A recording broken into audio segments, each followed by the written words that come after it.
Selamat pagi pemirsa, apa kabar Anda di pagi hari ini? Senang sekali saya Graciela Taime dapat menjumpai Anda dalam Berita Papua.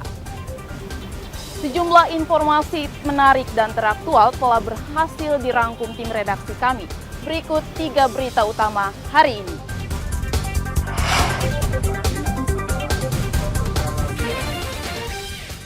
Seorang anggota organisasi Papua Merdeka tewas ditembak aparat keamanan.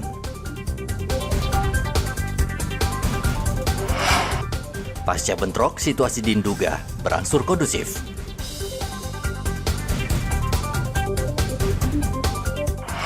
Tiga bulan sekolah masih diblokade.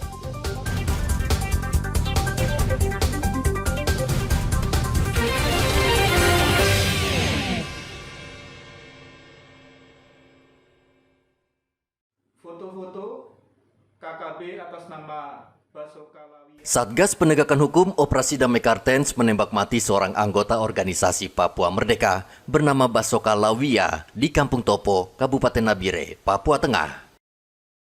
Menurut Kasatgas Humas Damai Kartens, Kombes Bayu Suseno, saat itu aparat berusaha menangkap pelaku, namun karena melawan, pelaku akhirnya ditembak.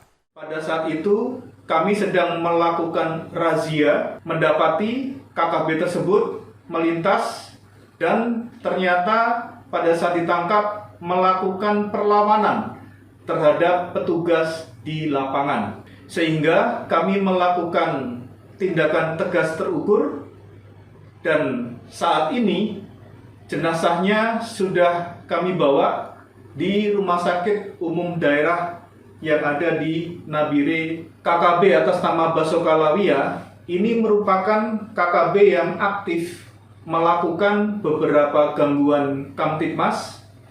Yang pertama yaitu terlibat langsung dalam aksi pembakaran rumah dinas ASN Kabupaten Intan Jaya yang terjadi pada tanggal 20 Januari 2024 di Kampung Mamba, Distrik Sugapa, Kabupaten Intan Jaya.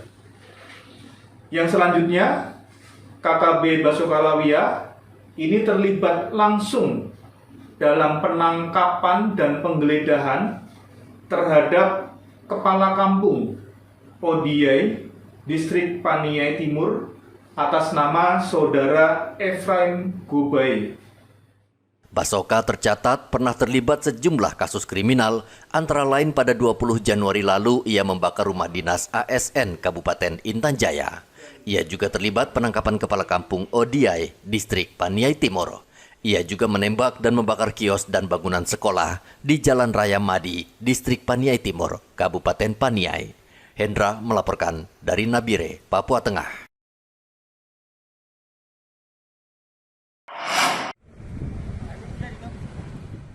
Pasca bentrokan antar dua kelompok masyarakat di Kenyam, Kabupaten Nduga, situasi saat ini berangsur membaik dan kondusif.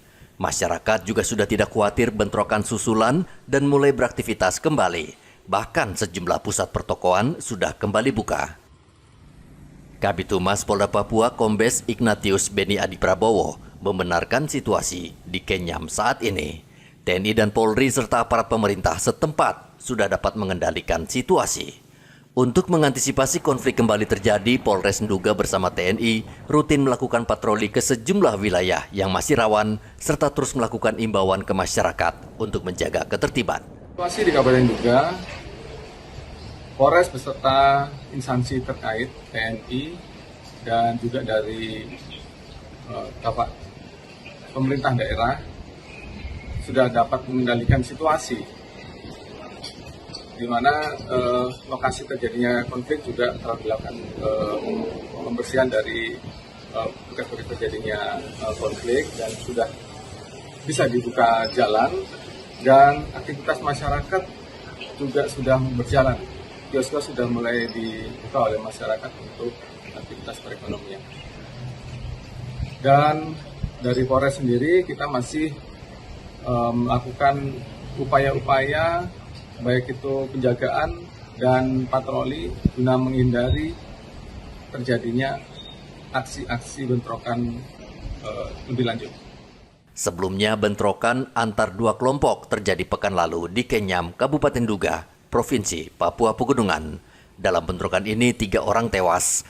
Bentrokan antar kelompok sudah beberapa kali terjadi sejak penghitungan suara pileg yang berlangsung Februari lalu. Arthur melaporkan dari Nduga, Papua Pegunungan.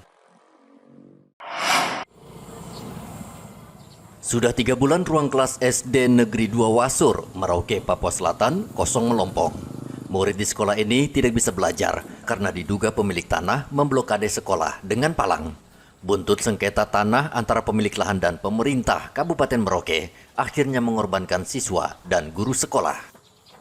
Orang tua murid mulai resah.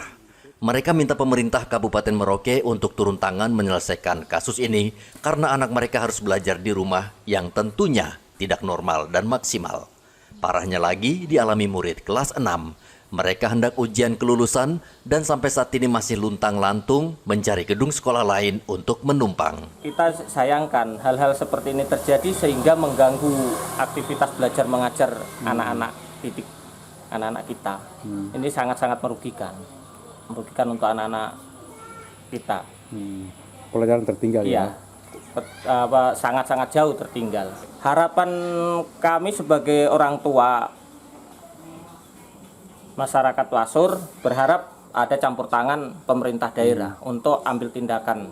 Bagaimana cara penyelesaiannya itu kan memang tanggung jawab pemerintah. SD Negeri 2 Wasur juga tidak maksimal bisa menerima murid baru untuk tahun ajaran baru karena guru dan komite sekolah tidak bisa masuk ke sekolah. Ini seperti apa ini untuk SD Wasur 2 ini? Saya kurang tahu juga. Belum tahu. Belum tahu. Tidak, dari pihak sekolah tidak ada koordinasi dengan pihak komite? Belum ada, tetapi itu hari hanya SMS di grup saja, hanya sejenis pemberitahuan penerimaan siswa baru itu aja. Tapi sudah dilakukan, Pak? Mungkin sudah mungkin.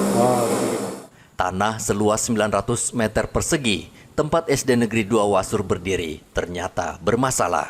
Pemilik tanah ulayat diduga belum sepakat soal ganti rugi dengan pemerintah Kabupaten Merauke. Akhirnya murid menjadi korban. Selama sekolah diblokade, pemilik ulayat dan Pemkab Merauke belum memberikan konfirmasi. Muhammad Ridwan melaporkan dari Merauke, Papua Selatan.